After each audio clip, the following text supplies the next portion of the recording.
Hello hi friends, welcome to Divi channel. ఈరోజు నేను mutton gravy curry చేస్తున్నాను. Mutton gravy curry కుక్కర్లో చేస్తే బాగుంటుంది. అందుకోసమని కుక్కర్ పెట్టి వేడయ్యాక ఆయిల్ వేడయ్యాక ఆనియన్స్ వేసుకోవాలి. గ్రేవీ కర్రీ కాబట్టి ఆనియన్స్ కొంచెం ఎక్కువనే వేసుకుంటున్నాను. అలాగే ఆనియన్స్ బ్రౌన్ కలర్ వచ్చే వరకు వేయించుకోవాలి. సిమ్లో పెట్టి వేయించుకోవాలి. ఆనియన్స్ బ్రౌన్ కలర్ వచ్చాక ఒక 2 టమాటోస్ కూడా యాడ్ చేసుకోవాలి, కట్ చేసినవి. ఆ తర్వాత టమాటోస్ కూడా బాగా నూనెలో మగ్గనివ్వాలి. కొంచెం గుజ్జు గుజ్జు అయ్యేలాగా ఉంచాలి. ఆ తర్వాత కడిగిన మటన్ వేసుకోవాలి.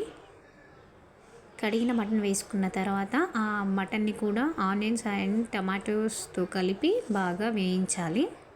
మటన్ నూనెలో ఉడకనివ్వాలి. అది ఉడికిన తర్వాత అల్లం వెల్లుల్లి పేస్ట్ వేసుకోవాలి. అల్లం వెల్లుల్లి పేస్ట్ ముక్కలతో పాటు బాగా కలుపుకోవాలి. ఆయిల్లో అల్లం వెల్లుల్లి పేస్ట్ పచ్చివాసన పోయే వరకు వేయించాలి. ఆ తర్వాత పసుపు వేయాలి, 1/2 టీ స్పూన్. ఆ అల్లం వెల్లుల్లి పేస్ట్ పసుపు ముక్కలకి పట్టేలాగా కలుపుకొని బాగా కలిపిన తర్వాత ఒక 2-3 మినిట్స్ అలాగే ఉంచాలి. ఆ తర్వాత రుచికి సరిపడా కారం ఒక 1/2 కేజీ మటన్కి 3 టేబుల్ స్పూన్ వరకు వేస్తున్నాను. మీకు ఒకవేళ కారం ఎక్కువ తినేట్లయితే ఇంకో 1/2 టీ స్పూన్ వరకు కూడా వేసుకోవచ్చు. అలాగే రుచికి తగినంత సాల్ట్ వేసుకోవాలి.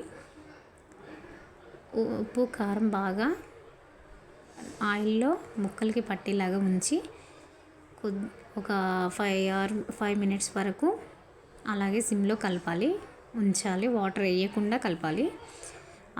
అలాగైతేనే ముక్కలకి ఉప్పు కారం అంతా బాగా పట్టుకుంటుంది. అలాగే పచ్చిమిర్చి చీలికలు ఒక 2 వేసుకోవాలి.